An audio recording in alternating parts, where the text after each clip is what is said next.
Всем привет! Меня зовут Ольга Ханафи, и вы находитесь на YouTube-канале Hanafi Colors Pigments. Я являюсь автором и производителем пигментов Hanafi, а также я мастер перманентного макияжа с 17-летним стажем, и сегодня хочу поговорить с вами на интересную тему, касающуюся работы со сложными губами, случаи сложной работы на губах. Мы сегодня с вами поговорим не о технике внесения пигмента, не о сложной коже, не о машинках и иглах, а исключительно о физиологических особенностях строения губ, которые встречаются иногда у клиентов и возникают сложности и вопросы у мастеров, особенно у начинающих, как же работать с такими нестандартными сложными случаями в смысле выбора пигментов и общей укладки пигментов в кожу, подбора цвета и возможности красивого прокраса губ. Начнем, пожалуй, с достаточно простого случая, но те мастера, которые сталкиваются с этим впервые, бывают обескуражены и находятся в затруднении. Это губы, которые имеют гранулы Фордайса. Что такое гранулы Фордайса? Это, в общем и целом, обыкновенные сальные железы, только они гиперплазированные, и секрет там накопился, не выходит наружу по тем или иным причинам. Грубо говоря, такие сальные кисты. Они очень часто бывают именно в районе красной каймы губ, слизистых, и не являются вообще никаким заболеванием. Это не опасно для здоровья, не страшно для клиента, не нужно бежать к врачу, что-то делать, как-то спасать человека. Это данность, с которой человек к вам уже пришел на процедуру, и вы, увидев эти гранулы Фордайса, должны понять, как вам с ними работать. Так вот, из тех случаев, которые я сегодня с вами разберу, этот случай наиболее легкий, потому что гранулы Фордайса, они светлые. Светлое, как мы все знаем, закрасить более темным и ярким достаточно несложно. Надо просто знать правила внесения пигмента просто в кожу губ. И гранулы Фордайса вам не помеха. Поэтому вы можете выбирать любой пигмент, который задумывался, и просто аккуратно прокрашивать. Здесь не требуется никаких дополнительных особых подборов пигмента, какой-то точечной работы именно с этими образованиями. Не бойтесь гранул Фордайса, они очень хорошо закрашиваются с помощью перманентного макияжа. Я бы даже сказала, что перманентный макияж является для таких женщин с такими губами просто спасением. И им не нужно ничего придумывать, сложных каких-то удалений, сложных каких-то посещений дерматологов. Достаточно сделать красивый перманентный макияж, и эта проблема будет нивелирована, приглушена и визуально незаметна.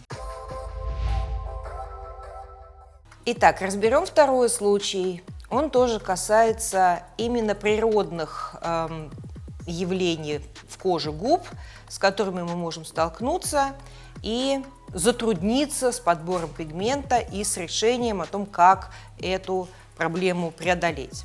Это веснушки на губах. Веснушки бывают не только на коже лица, это маленькие пигментные пятна, это меланин, который может находиться и на красной кайме губ. Веснушки, в отличие от гранул Фордайса, как раз темнее, чем своя кожа красной каймы. И надо понимать, что если вы ничего не предпримете отдельно специального для закрашивания веснушек, и возьмете просто основной цвет, который вы считаете подходит для типажа данной клиентки, то веснушки вы не закрасите. Они будут видны, как и были, а в некоторых случаях даже станут визуально более яркими. Потому что веснушки имеют, как я уже сказала, более темный оттенок, а темные закрасить намного сложнее. Для того, чтобы закрасить более темные участки, с ними нужно предварительно отдельно поработать. Что я имею в виду под отдельной специальной работой с веснушками? Их нужно осветлить. Опять же, этот вопрос, конечно же, должен решаться совместно с клиенткой. Если она не видит никакой проблемы в этих веснушках, если они ее не раздражают, а может быть даже подчеркивают ее индивидуальность, и она никогда на эту тему не заморачивалась и не собирается их убирать, то в данном случае, обсудив этот вопрос, вы можете действительно взять основной цвет и просто сделать татуаж губ. Если же клиентка заостряет на этом вопросе, говорит, что она хотела бы с помощью перманентного макияжа убрать контрастность, убрать видимость этих веснушек, то вы должны прибегнуть к камуфляжным пигментам, которых, слава богу, в палитре Ханафи достаточно. Мы сейчас не будем делать разбор этих оттенков, для этого есть другие наши видео на канале, но в любом случае вы должны понимать основное правило: сперва веснушки нужно осветлить и только потом на них наносить основной цвет для губ. И третий случай сложной природной окраски губ, сложных каких-то пигментных проявлений, которые заставляют мастеров задуматься и более сложным сделать выбор о подборе пигментов конкретно для этого человека, о технике внесения и так далее. Это достаточно сложная ситуация с темными губами.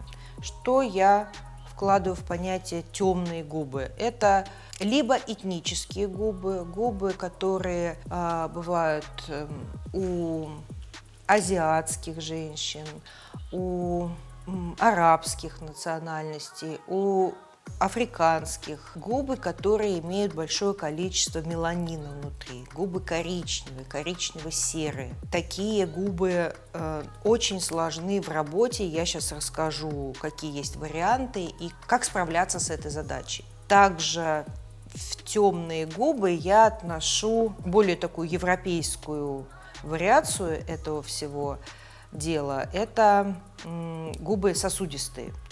То есть они не темные, но они отдают откровенным холодом, синевой, такие синюшные. И с ними тоже надо уметь работать.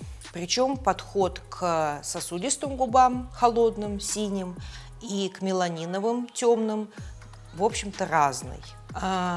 Меланиновые губы требуют к себе подхода примерно такого же, как мы только что разговаривали про веснушки.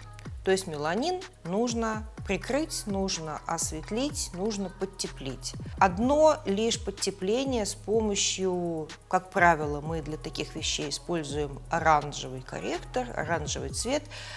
Часто бывает, что для таких губ, особенно крупных африканских, азиатских губах, такая методика не очень срабатывает, потому что очень часто ближе к слизистой, ближе к зоне смыкания верхней и нижней губы, эти губы очень светлые, нежно-розовые, и контрастность между цветом ближе к контуру и цветом в зоне смыкания колоссальна.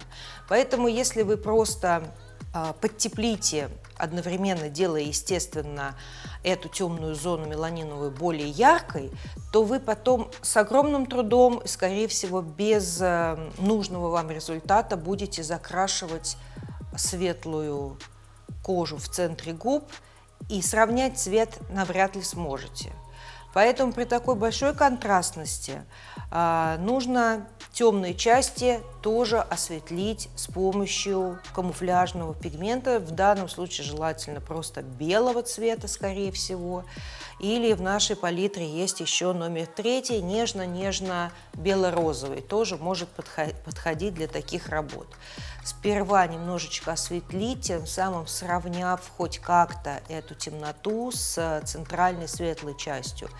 После этого нанести на все губы оранжевый корректор и только после этого наносить основной цвет. Это работа не для новичков, это работа достаточно многоступенчатая, сложная, и, конечно, она не выполняется в одну процедуру, здесь требуются коррекции, и бывает не одна. Но просто я вам рассказываю, что когда такое вам попадается, вы должны понимать алгоритм действий и понимать, что если вы его не будете соблюдать, то и результата нужного вам не случится.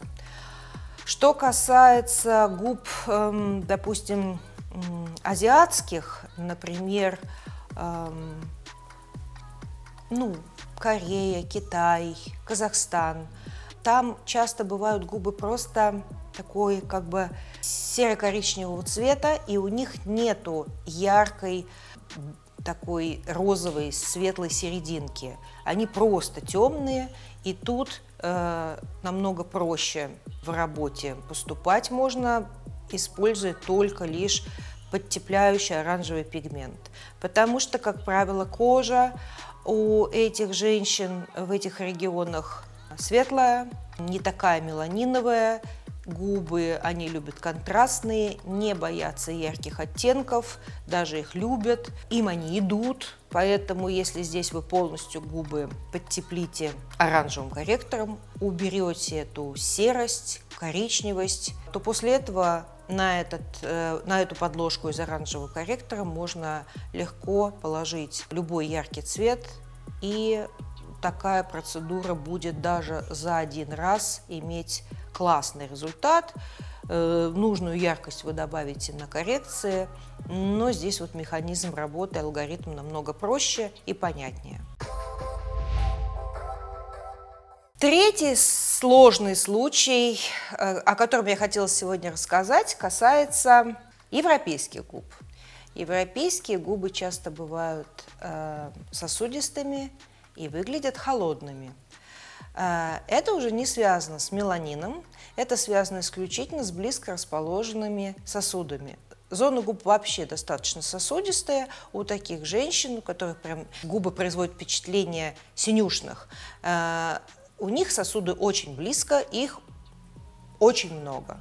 Соответственно, в таком случае нам тоже нужно нивелировать и загасить некорректный, несимпатичный цвет с помощью подтепления, с помощью правильного подбора основного цвета, но здесь обязательно нужно помнить, что мы работаем не с меланином, а с сосудами, с которыми нужно работать очень аккуратно, стараться меньше травмировать кожу. Да, мы здесь возьмем точно так же для подтепления оранжевый корректор. Да, мы здесь для губ вообще подберем более теплые оттенки палитры, но мы будем работать очень аккуратно, будем работать очень поверхностно, будем стараться не использовать острые иглы, работать не очень длинными травмирующими стежками и вообще максимально нежно подходить к работе с такими губами. Это все, что я хотела сегодня вам рассказать. Конечно же, тема перманентного макияжа губ очень обширна, и вопросов и проблем там очень много. О них мы поговорим как-нибудь в следующий раз. Всем пока!